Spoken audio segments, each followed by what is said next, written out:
I've been waiting for it. You've been waiting for it. Eagles football is finally upon us. It is game week in Philadelphia. I am absolutely elated. And before we can get into the pre-game material, before we can look at matchups, before we can take a closer look at the Washington football team, we need to understand what the Eagles are bringing to the table. And what better way to do that than taking a closer look at the 53-man roster. Something which I would have done a couple days ago, but they've been tinkering and making a couple of moves. I think it's finally stable for us to have a look at it. So let's buckle up and dive into the depth chart. I'll be going over every single position, giving my thoughts on each one, whether it's strong, a little bit weak, and what could be done to improve it as time goes on. If you're new to this channel though, guys, it will be amazing if you could turn that grey button blue. Let's get this video to 200 likes. If you want to win a PSN t-shirt before the start of the season, all you've got to do is drop your comments down below, letting me know what you think is the strongest position on the team and the weakest position on the team. Be subscribed to the channel, drop that comment, leave a like, you're automatically entered. I'll pick my winner in the comment section over the coming days. Don't forget that our Discord server will be the place to be. As the season heats up, we want as many of you guys connecting, meeting new Eagles fans. PhillySportsNetwork.com is the place you can get daily content from myself and our writers. It'll be your new home for Philadelphia sports coverage, so hopefully you'll give us that chance. Let's kick things off with the quarterback position. It's only right that we start there, and there are no real surprises. We've got Carson Wentz, Nate Sudfeld, and Jalen Hurts. Understandably, Nate Sudfeld is the QB2 to begin with. He does have the system experience. In an off-season where there is no preseason or OTAs, it certainly makes sense just to give Nate Sudfeld those reins. It's also, though, very understandable then why they brought Josh McCown back into the fold on the practice squad, because they really don't seem to trust Nate Sudfeld in game situations. Now, the wild card here, obviously, are those packages for Jalen Hurts that we've spoken about in a couple of videos already. Whether Marty Monimweg, whether Rich Scangarello can create something like they've done in previous years, like Marty has done with Lamar Jackson in Baltimore to get two quarterbacks on the field at the same time, or even just a package of plays where Jalen Hurts steps in, remains to be seen. Doug Peterson was very reluctant to answer that this week, and understandably so, given that teams currently have no tape on any of their opponents. So I think it will stay that way. I would love to see Jalen Hurts take some snaps. I don't think it's likely that the team spend a second-round pick on him and don't get him on the field. He'll be there in some degree. Now, whether it's a 2 QB set, whether it's on his own, all we can hope for is that it is not in the event of a Carson Wentz injury, something I know nobody wants to see this year after that heartbreaking concussion against the Seahawks. I think Wentz is ready and raring to go. He looks jacked up. Obviously, he's a new father. He's been hitting the gym without worry of rehab this year. I think we're going to see a very explosive year from Carson Wentz. I personally cannot wait to see what he brings to the table, but the quarterback position is pretty set. Running backs, we do have 4 after the initial 3 to begin with. We've got ourselves a trio of Miles Sanders,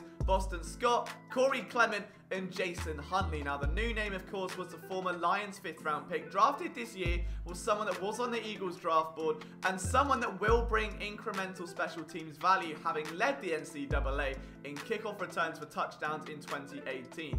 That's a very important thing. The Eagles want to add some special teams depth here. You're going to notice that theme throughout this roster. There are a lot of guys that have made this team that maybe otherwise wouldn't had it not been for their special teams ability.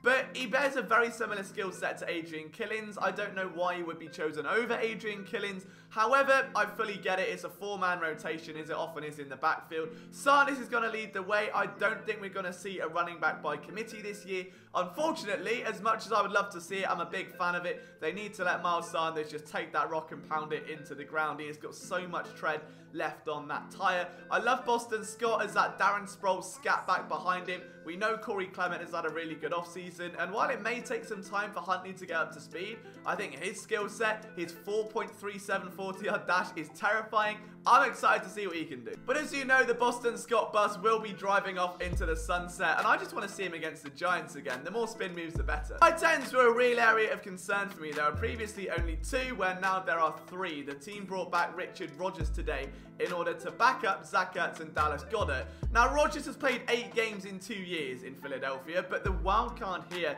is that he spent the entire offseason with the Washington football team. It's not the first time the Eagles have done this before week 1. Let's not forget how Nate Sudfeld was acquired. He was formerly a Washington then Redskin, now a football teamer. But again, you've got to think that in an off-season where there's no OTAs, there's no preseason, every bit of information is valuable. So the Eagles will be looking to squeeze every drop of that fruit, and I think that having Rodgers around helps if he's healthy. We've not really seen what he can do. If anything, in the time that he's been with the Eagles, all it's done is elevate people like Josh Perkins up, who is currently on IR.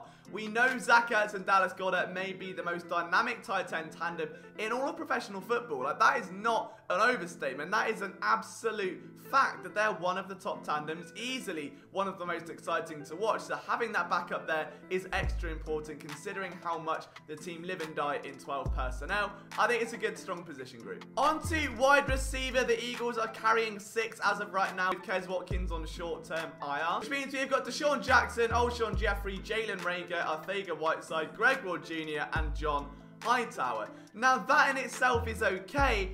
I'm still not fully sold on it though. I don't get why Alshon Jeffrey is active if he won't play until week 4. This is very much continuing on from the Cravon LeBlanc run, but if you know he should be on PUP, but you're keeping him active in case he gets back earlier, that's not a good sign. It's a waste of a roster spot for someone that could otherwise help your team. And it's a detriment to JJ Arcega-Whiteside, who has had a blistering summer, a fantastic training camp, and really stamped his authority down on the starting X position. So I really, really do think that Alshon, if not traded, and that's the reason why he's on the active roster, should just be on the riding the bench the whole year and mentoring those younger guys. Like, I don't think he should be getting time over someone such as Arcega-Whiteside unless he struggles again, in which case full send it. Now, as for the speedsters, Deshaun Jackson will be your starting WR2, Greg Ward in the slot. I personally feel as though that we're going to see John Hightower see an increased role while Kes Watkins is down. I think Hightower is going to be your backup Z guy as well as a backup slot receiver. He's played both roles throughout his time in Boise State.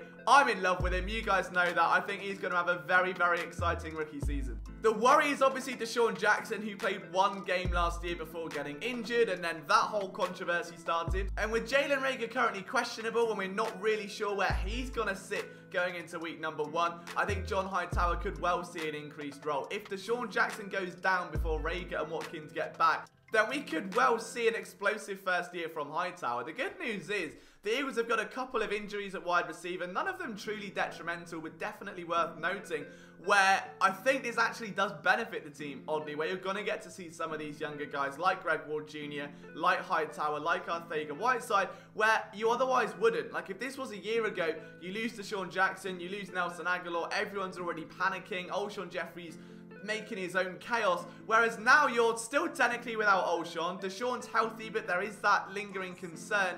You're down Kes Watkins, you might be without Reagor, and there is still enough speed and enough depth and enough of those prototypes to keep the train moving. So I'm encouraged by the Eagles going all in on speed this offseason. You're already reaping the rewards, and we haven't played a game yet. On to the offensive line, and this is where things are going to get a little bit tricky. We've got Jason Peters, Sayamalo, Kelsey, Pryor, and Johnson. Those will be your starters. Jack Driscoll, Nate Herbig, Jordan Mailata are your backup. Tackle's going to start. Now, tackle is going to be a really tough spot to watch.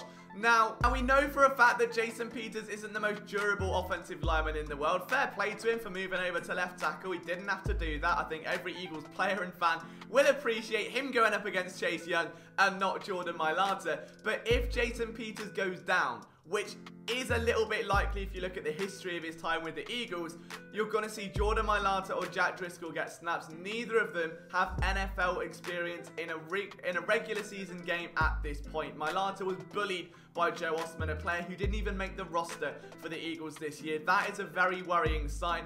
Depth at guard, I'm actually really high on Matt Pryor. You guys know that. I thought we had a brilliant game against the Seahawks in the playoffs. I think he's got a lot of potential as long as he's at his natural position at interior guard. I don't mind Nate Herbig either. The team are clearly very high on him to keep him around a second year. To see him make the final roster, absolutely brilliant. I think the Eagles are going to be set there. And if Brandon Brooks comes back, that's even better. That'll be a total wild card, but we'd love to see it. Overall, it would not surprise me if they sign Cordy Glenn. Hopefully they don't do it at the recording of this video, which they probably will. There's a lot of pressure on this offensive line. I think in terms of run blocking, you won't see that much of a difference. In pass protection is where teams may try and target Matt Pryor with those heavier defensive tackles. He's very agile. He's very oversized for the guard position. We'll wait and see. We'll wait and see. But there are definitely reasons to be concerned with this offensive line group, given the durability of Peters, the amount of offsides he gets, his age, and the fact that if he does go down, there's not a lot of guys behind him. Defensive tackle may be my favorite position group on the entire roster, the 4-man rotation of dreams. It is made up of Fletcher Cox, Javon Hargrave, Malik Jackson, Hassan Ridgway. I've always used the benchmark of 2017 as that dream quartet to really implement in this defensive tackle group, where you had Cox, Timmy Jernigan, Bo Allen, Destiny Vio. To add Malik Jackson, someone that was absolutely stunning in 2018, and Hassan Ridgway, who exploded onto the scene when all the depth around him crashed. I'm a big fan of these guys. This might be the year we finally see Fletcher Cox ball out, because he has a legitimate supporting cast and he has players who can take the weight off his shoulders. So nothing more needs to be said here. Javon Hargrave, the highest paid nose tackle in the league. He should have a very strong year. I love Malik Jackson now he's fully healthy. I'm a big advocate of the Ridgway trade. This position's going to feast in 2020. Defensive end, they keep 6. Graham, Barnett, Sweat, Curry, Toohill, Avery. I don't know. I'm actually very impressed first and foremost with Casey Toohill. I think as a 7th round pick out of Stanford to crack the roster your first go around, you don't see that very often, especially at the edge rusher position where the Eagles do like to rotate a lot. You look at that edge 5 and edge 6 spot and it was typically used by guys like Chris Long not too long ago, you know? So there is a real sentiment of power there that they need to find the right players. I'm expecting big things from Josh Sweat this year. He took a strong leap in 2019. I'd love to see more of the same.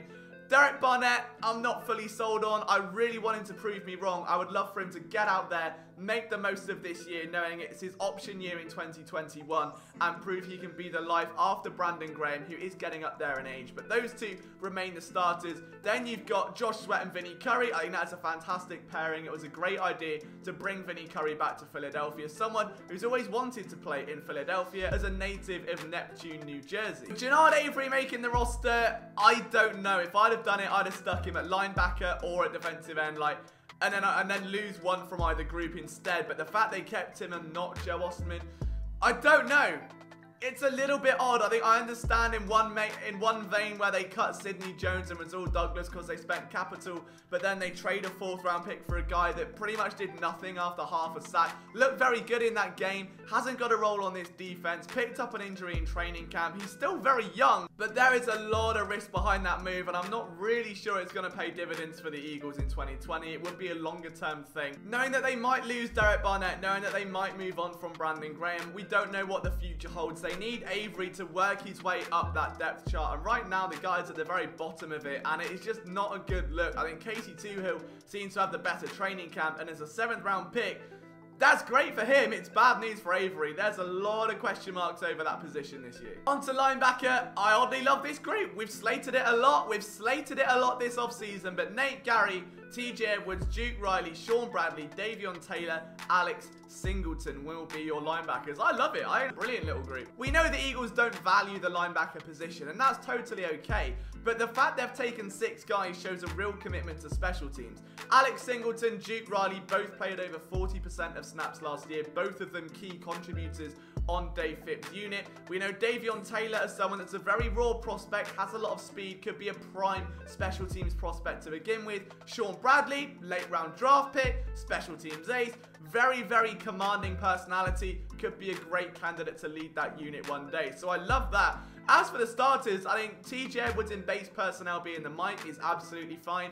Nate Gary, the team really love what they've seen from Whitesnake. Fans maybe not so much due to the inconsistencies and bizarre habits, but I think when he's on, he's been really good. And if he can just step forward year after year after year to be a little bit less liable when reading play action and sitting back into coverage, then that will be incredibly valuable to a linebacker position that is very light on experience. None of these guys have a wealth of experience. The oldest player in that group is Nate Gary, who, as we know, is very young in himself. Potential's there. I think they're relying heavier on DBs this year. But overall, I love the group, especially for special teams. Cornerbacks, this is where things get tricky. We've got Slay, Maddox, Nickel Roby-Coleman, Cravon LeBlanc, thank God, and Craig James. Now, overall, I don't mind his position. The more I've been thinking about it, if someone goes down, slide Maddox inside, maybe pull Jalen Mills down or Craig James. If someone outside, you've got Mills outside. Someone outside goes down like Slay or Maddox, you've got James or Mills or even Maddox, and then you slide Craven into the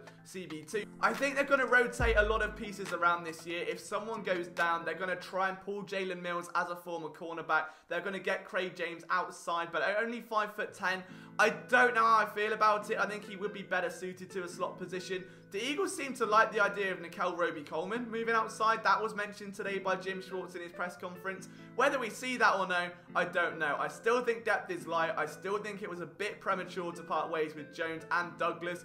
Hopefully there's no injuries. Hopefully both players are going to be alright in their futures, and hopefully this position group can survive, because if it is anything like last year, or they do underperform, or there are injuries, then they're going to be tested. And I don't know if Craig James is going to be ready to step into an outside role, matching up against, I don't know, Terry McLaurin, for instance, in week 1. So we'll wait and see, okay? We'll wait and see. But this is going to be a position to watch. There's a lot of intrigue around it. We know Darius Slay, one of the top cornerbacks in the NFL. He is now the star of the show. Avonte Maddox, a rising star, someone that battled injury last year, has gone from just being a sheer nickel cornerback to playing safety and outside. We'll see what he can do. And then you've got a top 5 nickel in Nickel Roby-Coleman. A lot of intrigue, a lot to kind of keep your eyes on, but I'm on the fence with this one. You know, you guys know I would have much rather gone for Byron Jones over Darius Slay. I wasn't fully sold on the move. I want him to prove me wrong. I want to look stupid by week 5. I want Darius Slay to have a season like no other that rekindles that fire. I want to see him tackling people.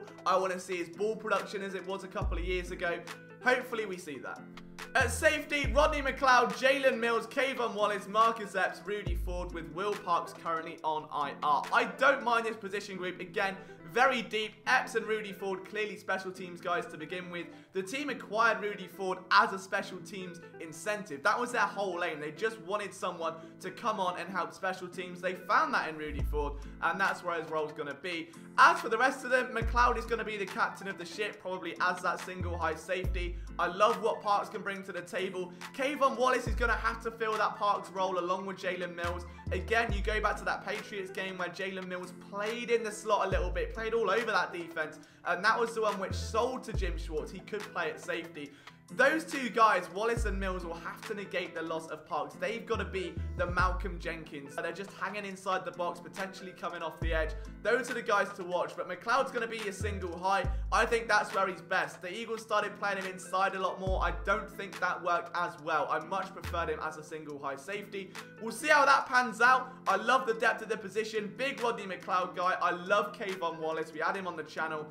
A little bit gutted about the Will Parks injury, but hopefully he's back very soon, and this should be one of the stronger positions on the roster. Then we've got special teams, no qualms here. Jake Elliott, Super Cam Johnston and his iron leg, and Rick Lovato. You can't complain at that. That's a good position group. All 3 players are at the top of their game right now. No reason to be concerned whatsoever. Thank you so much for watching this content from myself, Liam Jenkins. I want to know what you think about the 53-man roster. Where are your strengths? Where are the weaknesses? How do you feel about each spot? Let me know in the comments, guys. We'll see you next time, guys, for some more pre-game content. Eagles football's back. Let's go.